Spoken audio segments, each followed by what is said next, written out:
Ya akhirnya lah Pak Amin Rais mengakui jika Amin Rais menikmati kebebasan bersuara dan berpendapat di era sekarang ini. Ya kok nggak dari dulu-dulu ya. Padahal kita ketahui Pak Amin Rais sering menyebut jika Presiden Jokowi adalah menganut sistem otoritarianisme.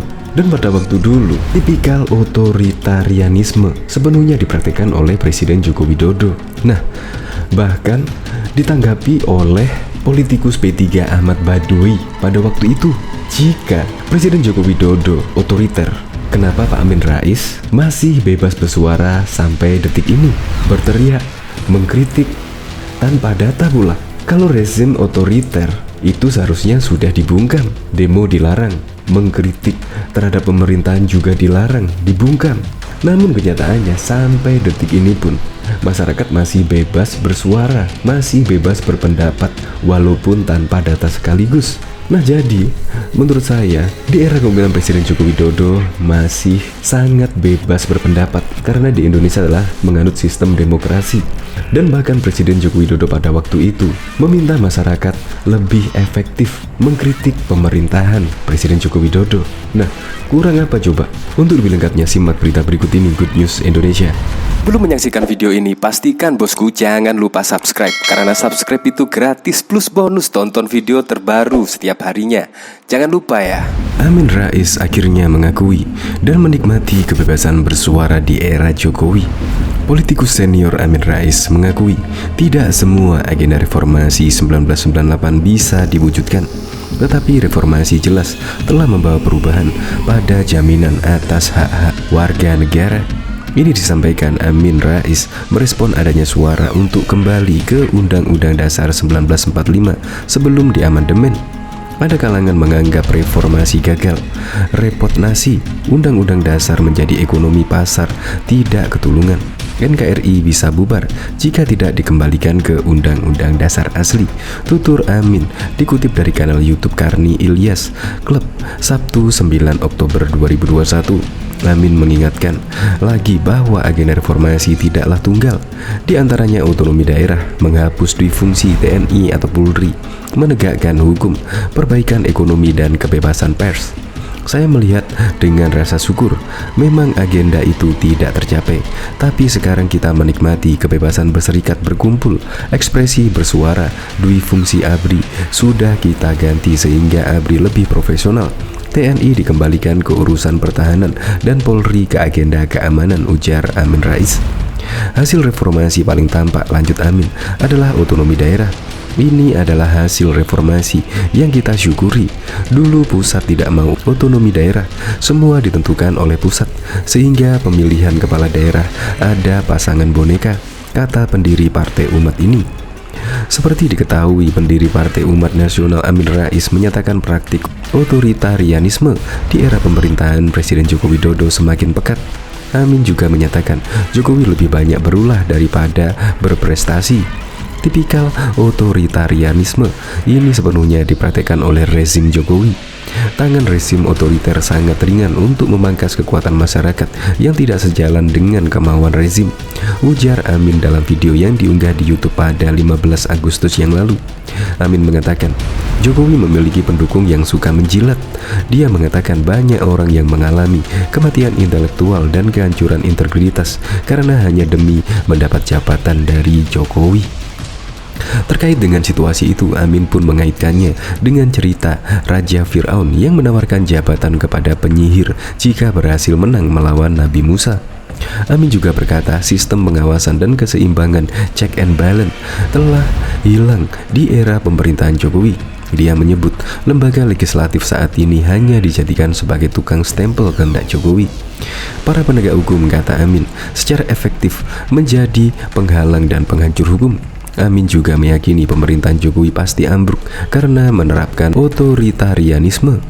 Politikus Partai Persatuan Pembangunan P3 Ahmad Badawi membantah Jokowi sebagai sosok yang otoriter, sebab menurut dia hal itu dibuktikannya dengan Amin yang masih bebas mengemukakan pendapat dan mengkritik Jokowi. Kalau Jokowi otoriter, kenapa Pak Amin masih bebas bersuara, berteriak, mengkritik? Kalau rezim otoriter harusnya sudah dibungkam, demo dilarang, mengkritik ditangkap. Namun kenyataannya di Indonesia bebas-bebas saja orang bersuara atau berpendapat baik yang ditopang data akurat maupun tidak berbasis data, ujar Baidowi kepada cnnindonesia.com. Baidowi menuturkan, Amin tidak perlu menuduh tanpa bukti. Dia berkata, Amin cukup memberikan contoh dan teladan bagi keluarga terdekat, misalnya istri, anak, dan cucu untuk bersikap atau memberi laku sopan santun, bijak, tidak arogan, serta tidak angkuh. Janganlah berbicara terlalu melebar. Kalau kita sendiri tidak mampu menjaga keluarga sendiri dari tindakan angkuh, menang sendiri, tidak taat aturan, bahkan post power syndrome, ujarnya. Terkait dengan perumpamaan tentang kisah Nabi Musa dan Firaun yang disampaikan Amin untuk menganalogikan pemerintahan Jokowi, dia menilai hal itu terlalu jauh. Sebab dia menyebut dari aspek keyakinan antara Nabi Musa dan Firaun sudah berbeda. Pak Jokowi Muslim, mau dihadapkan dengan siapa? Belum lagi kalau membandingkan dengan sistem negara era demokrasi Indonesia dengan kerajaan ala Firaun jauh berbeda. Ibarat langit dan bumi, sebaiknya tidak menuding orang tanpa disertakan bukti-bukti konkret, ujar Baidowi. Lebih dari itu, dia membantah parlemen hanya formalitas dan selalu menurut kemauan pemerintah. Dia pun meminta Amin menunjukkan bukti. Buktinya mana? Contoh ketika pemerintah mengajukan dana talangan BUMN, DPR menolak. Apakah itu tukang stempel? Saat ini sedang dibahas RUU Cipta Kerja. Ternyata tidak semua usulan pemerintah diterima DPR. Jadi sebaiknya tidak asal bicara tanpa bukti, ujar Amin. Sementara itu, politikus PDIP Dwi Rio Sambodo menyebutkan kritikan Amin tidak berdasar. Dia malah menyebut Amin seperti tokoh Sengkuni dalam kitab cerita Mahabharata dan menyarankannya untuk introspeksi. Saya justru kasihan kepada Pak Amin dan keluarganya. Lihat saja perilaku Hanum Rais yang bikin heboh karena manipulasi tipuan Maut Ratna Sarumpait.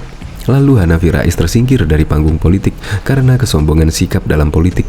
Dan kini Mumtaz Rais diadukan ke polisi akibat berlaku yang tidak terpuji dan membahayakan keselamatan penerbangan, ujar Rio dalam keterangan tertulis.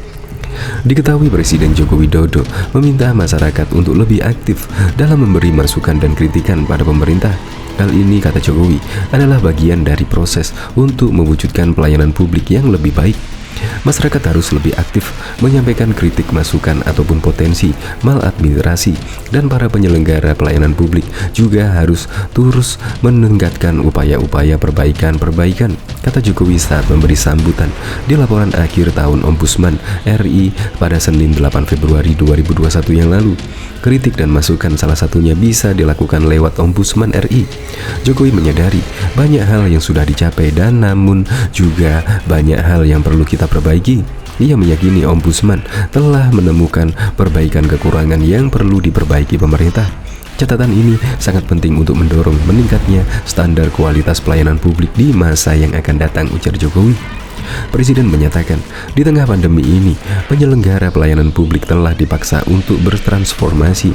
Pelayanan yang diberikan kepada masyarakat, kata dia, harus didasari kesadaran yang sama bahwa bekerja dalam situasi krisis yang membutuhkan cara-cara yang inovatif dan memberi terobosan-terobosan. Dalam situasi pandemi seperti sekarang ini, Jokowi menyebut masyarakat harus mendapat pelayanan yang cepat dan efektif, sehingga masyarakat terdampak bukan hanya mendapatkan penanganan yang cepat di bidang kesehatan, tetapi juga mendapat perlindungan dan bantuan yang juga cepat dari negara. Karena itu, saya selalu menekankan bahwa dalam situasi krisis, kita harus mampu mengubah frekuensi kita dari frekuensi yang normal ke frekuensi yang ekstraordinari. Cara kerja yang berubah dari cara kerja yang rutinitas menjadi cara kerja yang inovatif dan selalu mencari smart shortcut, kata Jokowi. Untuk mencapai ini, Jokowi mengatakan diperlukan partisipasi dari seluruh elemen masyarakat dan juga memerlukan pengawasan dari Ombudsman Republik Indonesia, baik berupa input, baik berupa kritik dan dukungan agar pelayanan publik di negara kita semakin berkualitas, ujar Jokowi.